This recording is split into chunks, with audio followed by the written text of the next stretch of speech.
you all for being here today. I just want to introduce who's here first. I'm Laura Curran. I'm ranking member of the Public Safety Committee, and we have Kavan Abrahams, Minority Leader, Sela Bino, Legislator Delia DeRiggi-Whitten, Legislator Denise Ford, Legislator Judy Jacobs. We also have Lisa Tyson from the Long Island Progressive Coalition.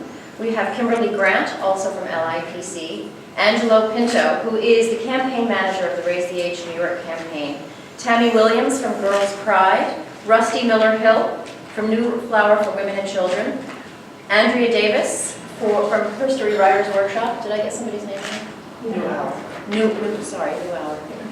Thank you for the correction, I appreciate it. And Serena Liguri, also from History Writers Workshop, and she'll give you a little more of why they're involved with this and what they do.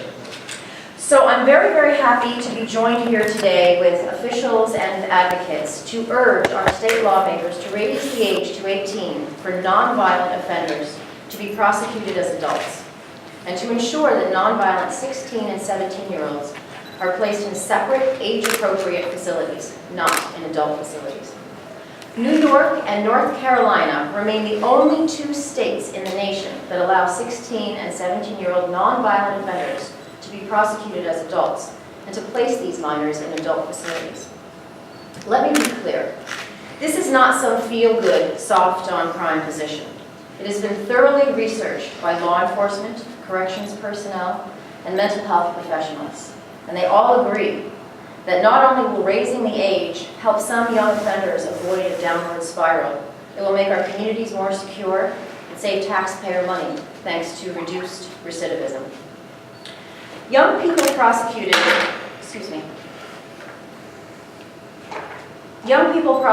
in the adult criminal justice system are 34% more likely to be rearrested than those retained in the youth justice system, according to studies.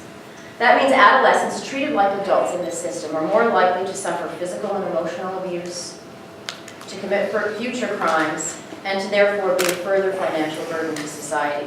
And I don't have to tell you with the heroin epidemic, we're seeing more and more young people being sucked into the system. I must commend Governor Andrew Cuomo, who has repeatedly called on the state legislature to raise the age. In December, he issued an executive order to separate 16 and 17-year-olds from adult populations in jails and prisons. This is an excellent first step, but it only applies to state facilities, not municipal ones. Additionally, even in state prisons, minors are still placed in adult facilities, in the same building, even though they're separated from adults. And it still remains to be worked out what kind of age-appropriate treatment and programs they'll have access to. Governor Cuomo's Commission on Youth, Public Safety, and Justice, this is a task force that he created made up of legal, criminal justice, and social service experts. They also recommended raising the age to 18 for prosecution and incarceration as an adult. And I'll just read you a little bit from the report from this commission that came out in 2014. Experience in states like Connecticut and Illinois that have raised the age of criminal responsibility recently have demonstrated that recidivism, that's people committing future crimes, and juvenile crime rates overall can be lowered through evidence-based intervention that steer nonviolent youthful offenders out of the justice system and into family, mental health, and other needed services. The report adds, quote, public safety can actually be enhanced by such changes. I'm also very proud to say that Nassau County is already leading the way with this approach. Nassau in 2012 was one of 9 municipalities statewide to launch a pilot program to assess nonviolent 16 and 17-year-old offenders. The program helped match these adolescents to services with the goal of decreasing their chances of committing future crimes. Despite little funding, there was a little funding that came from asset forfeiture, but despite that little funding, the program was deemed a success and a model by prosecutors, law enforcement, and the state commission that I mentioned earlier. I'm proud that this has already been done in Nassau. If you commit a crime, no matter how old you are, you must be held accountable. I mean, people still must have some personal responsibility, but we can be smarter about how we hold young people accountable. Let's rehabilitate them before they get sucked into the whirlpool of abuse, recidivism, and shattered opportunity. And I would like to please call Lisa Tyson to come and say a few words for the Long Island Progressive Coalition. Thank you. The Long Island Progressive Coalition strongly supports this legislation. We know that it will improve the system, it will encourage human dignity in the criminal justice system, and really protect our youth. Other states have shown it works. It's time for New York State to do it. Last year it was not passed. We need the Senate to support this legislation this year, and we need it to be passed right away. Thank you. Thanks. And now Serena LeBury from Her Story Writers Workshop, and if you could just give a little bit of context on why, what you do and how you're involved with this. I think it's very interesting. Thank you. Good morning. So Her Story Writers Workshop is part of the Raise the Age New York campaign, which is a statewide campaign to effectively raise the age of incarceration and prosecution from 16 to 18. We provide writing workshops in the jails, in the community, and on a lot of the college campuses around Nassau and Suffolk County. And what we found is that this is not a get-out-of-jail-free card. This is still holding young people accountable. It's saying if you are 16 and you are 17 and you commit a non-violent crime, you need to be treated in an age-appropriate way, which does not include being housed in an adult jail with adult prisoners and adult correctional officers to oversee you who have only resources that they use for adults. I think often of Katie. This is a young woman who's in our writing workshop that happens in the Suffolk County Jail. She was 16 when she went into jail. She couldn't be here today, but she said, please share my story. She talks about going out and getting high and the consequences that led to her then arrest and being in jail. She looks about 13. She was there until about 3 weeks ago. She did her time in an adult jail. That has to change. It's unconscionable that as a community and as a mother, those of us who are parents, we see what happens to 15 and 16-year-olds. They don't always make the age-appropriate decisions. They don't always decide to do the right thing. They don't always go with the right friend. And what the consequences are detrimental because of how we handle them. So if we're able to provide age-appropriate ways that they can not get out of jail free, but they can be held accountable in a way that doesn't re-traumatize, that's what Raise the Age is about. So I will say we certainly are proud to partner with Every Child Matters, with the Correctional Association of New York, with so many folks here today who have been pushing for this legislation to pass last year. We're disappointed it didn't pass, and we really do hope that this year our communities will wake up and realize what we're doing to our children. We have to change this and raise the age today. Thank you. And now I would like to introduce Angelo Pinto, who is from the Correctional Association of New York, and he's also the campaign manager of Raise the Age New York campaign. Did I get that right? Yeah. Close enough? So my name is Angelo Pinto, again, the campaign manager for the Raise the Age campaign at the Correctional Association of New York. And I think folks really touched on what's important today to know about the issue, but I just want to add a few things. I think when I think about Raise the Age, what we're talking about is being smart on crime and taking care of our children. In New York State, when you look at the numbers, you're talking about 33,000 16 and 17-year-olds who are arrested as adults every year in New York State. 33,000 young people, 16 and 17-year-olds. And there's 13, 14, and 15-year-olds who are automatically prosecuted as adults for certain crimes that we're not even talking about. They're not even in this conversation, right? So this is actually a step in the direction of creating larger, long-term youth justice reform in New York State and criminal justice reform, which we need. There's a young man who I want to talk about named Khalif Browder, right? And there's so many other cases that I can mention in Central Park 5 that speak to the young people who find themselves in the system and oftentimes are completely innocent of the crime. We often talk about prosecuting young people as adults as many people call it the Hall of Fame of wrongful conviction crimes. When you're talking about this vulnerable population, when you're in front of a police officer will almost admit to doing anything.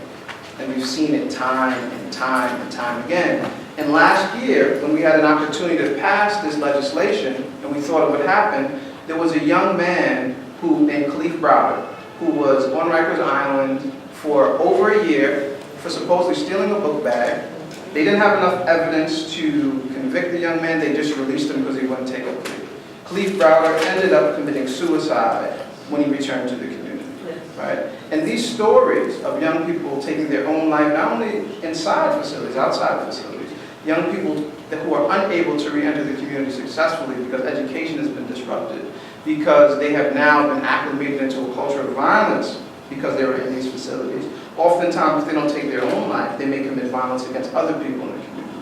So we're saying that to raise the age in New York State, it's really a no-brainer at this point. And for New York to be in the final company of North Carolina as the only states who haven't done this says something very unfortunate about our state.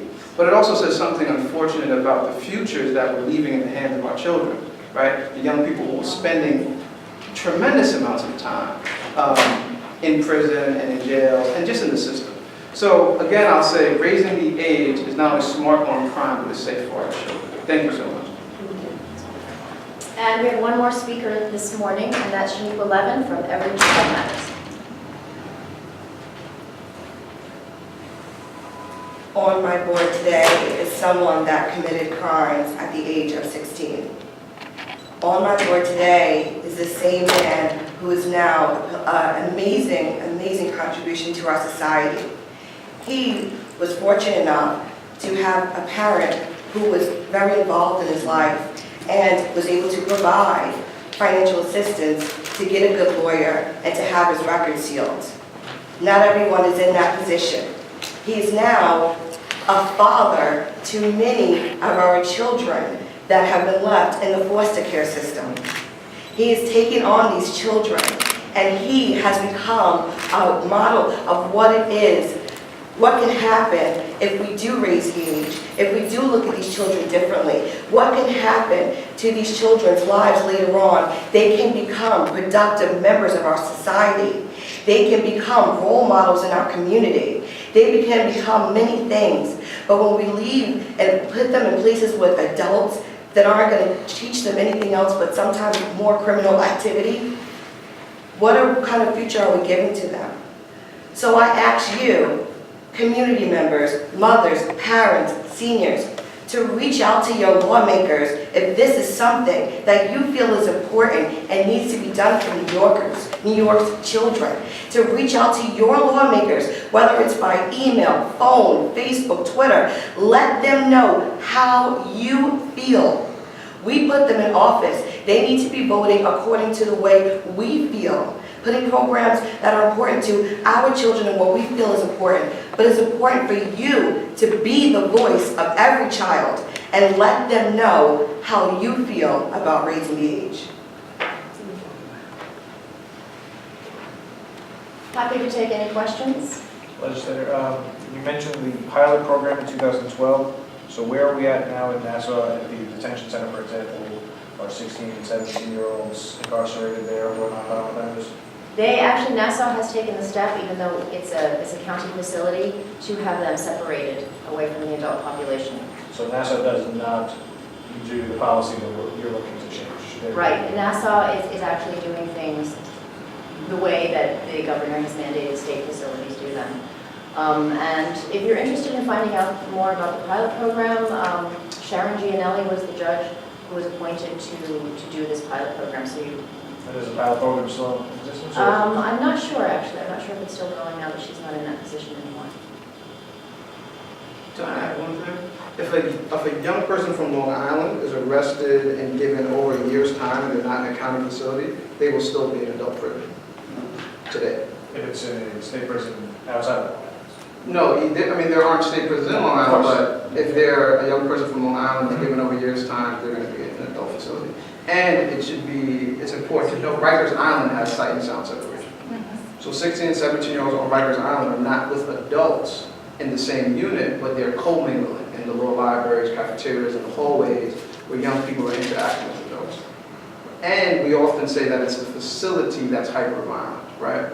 So if you put young people in one of these facilities that's run by docs or folks who are used to dealing with adults, they have not been trained to deal with their population. So just changing the facility, putting them in a different room doesn't change the outcomes for those young people. And let's not forget that specifically today we're talking about non-violent youthful offenders. So not only are they young, they're not being charged with a violent crime.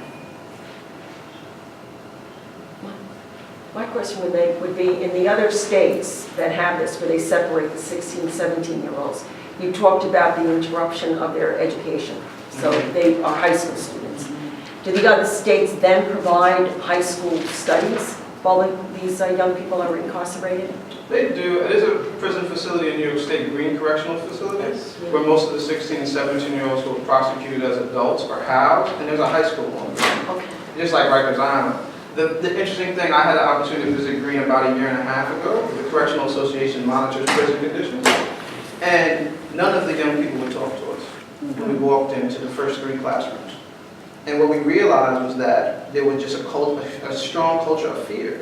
And when young people started to talk to us, they said it's a hands-on facility, which means the correctional staff are putting their hands on these young people all day long. Okay. And after we did our research and our surveys, we found that Green is probably the most violent facility in New York State. Really? Right. More violent than your Attica is. At least as far as what we found in terms of violence, staff on inmate violence, and then even inmate on inmate violence.